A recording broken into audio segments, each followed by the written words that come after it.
kwento niya about sa altered police blotter ng Beverly Hills na pinost pa, most probably, ng kanyang kaalyado na si Mr. Bobby Tignan. Oh no!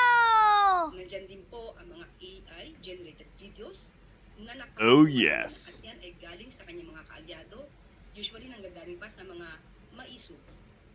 So, hindi po nakakahiyang magsabi ng katotohanan. Ang nakakahiya po ay umaming may kakilalang assassin Ha? na handang magpapatay ng Pangulo, ng First Oh Lady, my at ng dating, God. House Speaker. Ang nakakahiya po ay hindi gumalang sa order ng court at manuntok ng sheriff.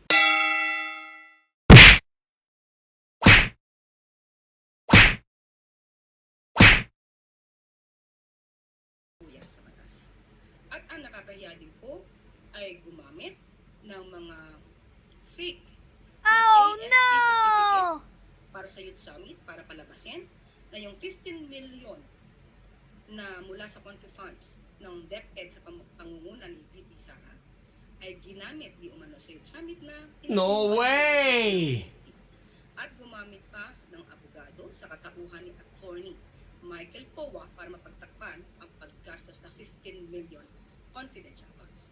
Yan po ang nakakaya. At ang isa pa po, sabi po niya ay nakakaya tayo sa internationally, mas nakakaya po yata ito. Dahil ito mismo ay na-news. At nandiyan pa po ang kanyang muka kung saan pinakita dito isang vice presidente nag-threaten with her assassin laban sa Pangulo. Mas nakakahiya po ito.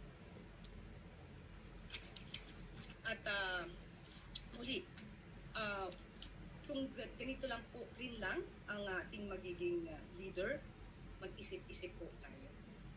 Follow-up question mula kay Mads Moratillo, Net 25. Hi ma'am.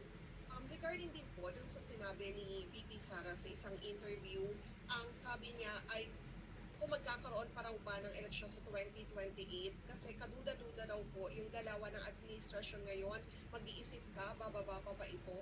Hindi, may mangyayari bang eleksyon o wala na? Thank you po. Yan pa, yung mga ganyang klaseng pananalita, manggagaling mismo sa vice-presidente at alam naman niya po kung ano ang sinasabi ng batas. Abogado siya. Sana ginagamit naman po niya ang kanyang pananaw, hindi lamang sa paninira, hindi lamang sa paggawa ng intriga. Well, anyway, batid natin na ang sarili niyang ama mismo ay magaling gumawa ng intriga.